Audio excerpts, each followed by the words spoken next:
That's a game on board 3. Alexander Motylev who plays. So Tigran Petrosian as the favorite, as the top seed, and Alexander Motylev. Well, actually, in the classical chess, it would be vice versa, because Motylev is higher rated. But in Blitz, Petrosian is a favorite, and well, that's quite an interesting game. And once again, sort of what is called modern defense. We saw it played by Elias Mirin. So Petrosian goes for it, and Motylev tries positional approach. So, well, White's attempt to refute this kind of setup are connected with an early f2, f4, but Motylev plays it the other way with bishop on g5. That's something interesting. So a4, b4, knight d5, bishop b7, bishop d3. Now black is allowed to take on d5, and knight f6, and c4 pawn is in a bit of a danger. Oh, pardon, d5 pawn, of course. d5 pawn is in a bit of a danger, so bishop c4, that's where this c4 comes from. I thought bishop c4 is the move. But then it's knight d7, yeah, something like that. Bishop c4, knight b d7, queen d3. And Motylev takes on f6 immediately and plays a5. Once again, positional approach. Now b4 pawn cannot be supported by the other pawn, so it can be attacked by queen d2 and rook a4. So that's one of the main targets for white now.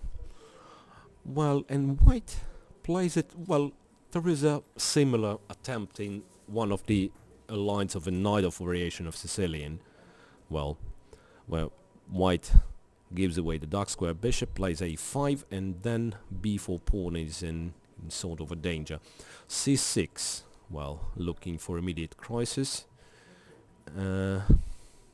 Well, different possibilities, one of them being bishop c4 or e4, which is probably more or less the same, because black will have to take on d5. Or perhaps bishop e4 is more forcing. Well, feels not bad. Bishop e4, black's going to take, bishop takes. No, well, Motylev decides to take himself on c6, then knight c6 and c3. So knight, well, now knight on c6 is limited, and queen a4 is intended, I guess. Yeah, queen a4 is played, attacking on c6.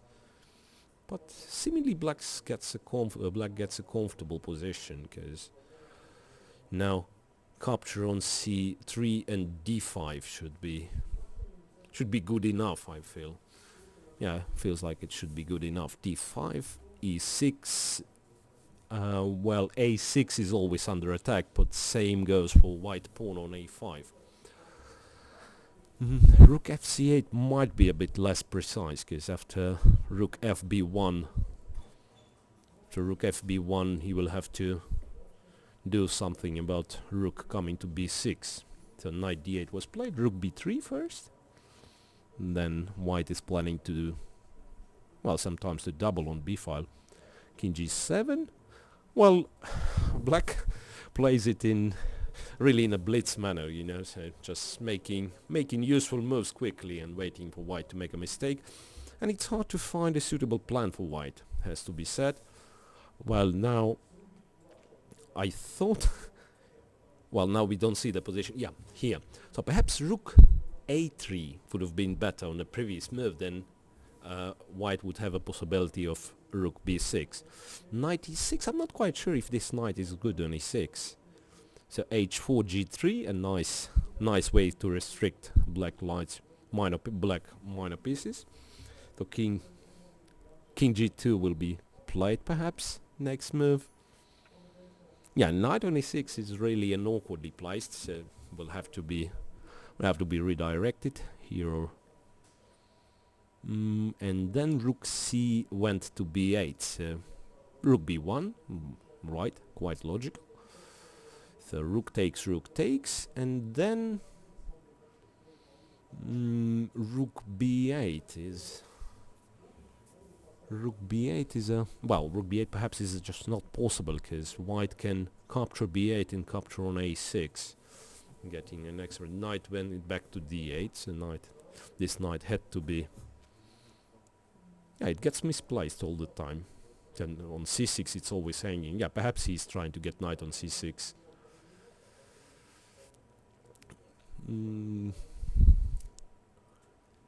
Yeah, well, king g2 is one of the those blitz moves you're making practically automatic, but Motylev deserves, once again, same to David Navarra, he deserves the credit to, well, even under this time control, he tries to play chess, not the blade, but chess. So I mean, looking for a best move.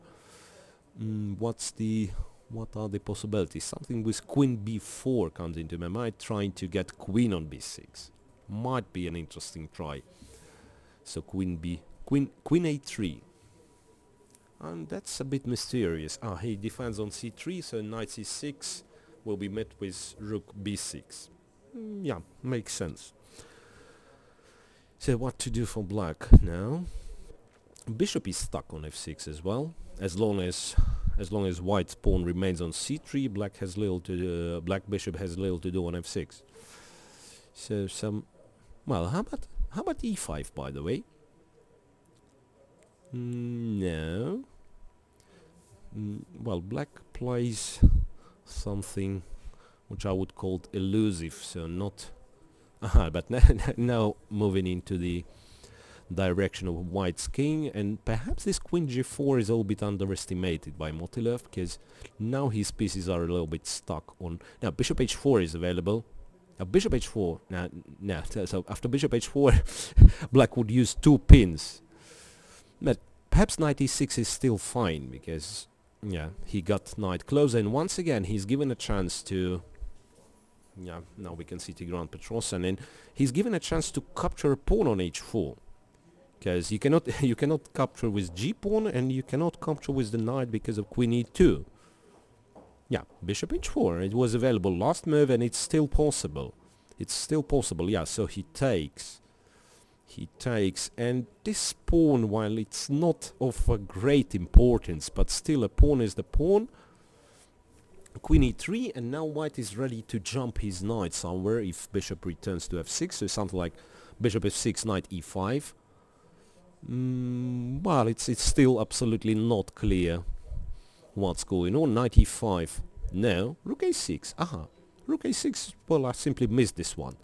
So takes, and queen f5, and then there is no way to defend on a5. And still, black is better. Black is clearly better. Takes, then c3 was hanging, so Motylev decided to go c4. Now e6 has to be defended. Well, objectively it's probably still fine for white, but... well... Yeah, how to say, king f7, c5... Yeah... Queen is a bit cut off from the action. Queen a8, it's a nice redirection, so now takes, and now... Yeah, it's not clear who's better. Now, queen d5 was an interesting move. So, white shouldn't be worse because of the passed pawn, which is usually good enough in queen's endgame to... e5 then, takes, now it's a clear extra pawn for black, and a tough task for Motylev. So now, queen's gonna be put to defend all the pawns, and he's going to try to enter with the king. Not that it's an easy task though. Queen b8. Yeah, usually you would like to give queen b8 check from a long distance. Motylev is not even in a hurry to continue with checks all the time. Queen a3, looking for a chance to... Well, there is no chance white's gonna be mating this king. So, well, king b3, and now you're running out of checks slowly. h4, yeah, that's the right thing to do, to open up white's king a little. Yeah, to return back. And then d4. Yeah, well, black should be winning this one. Now black should be winning. Yeah, there is a nice place to hide black king. It's on f1, in fact. Not that easy anymore. Yeah, after these checks you cannot really hide king there. Queen a5, I'm not quite sure about this one. So maybe it's still... Yeah, it's not that clear how do you How do you run away from a perpetual now? Check king f1, queen a1. Queen a1, yeah, and on queen e1, it's always possible to capture on d4. Check, yeah, now it looks like it's a perpetual. It's simply a perpetual, yeah. Check, then check from a4. Yeah, well, it's more or less same. Yeah, yeah, king. Now he's trying to run with the king, but queen d8, and king is not running that far. King is not running that far. Queen a5 back. Queen c7. Queen c6. Yeah, he shouldn't allow this. He shouldn't allow this queen c6. Yeah, there was a possibility to give, but still now it feels like a perpetual. Queen a5 back. Queen b5. Check how he's going. Well, maybe it's not a big issue for black to drop the g6 pawn, I believe. Yeah, d4 is very dangerous. D4 pawn is very dangerous. Yeah, d3. Yeah, I guess now it's problematic for white. That's really problematic for white to keep this pawn. Queen d5, so now no checks anymore for white. Well, f3 is an interesting choice. I would be thinking of. And eventually white lost on time, but after queen h7, d2 was winning for black.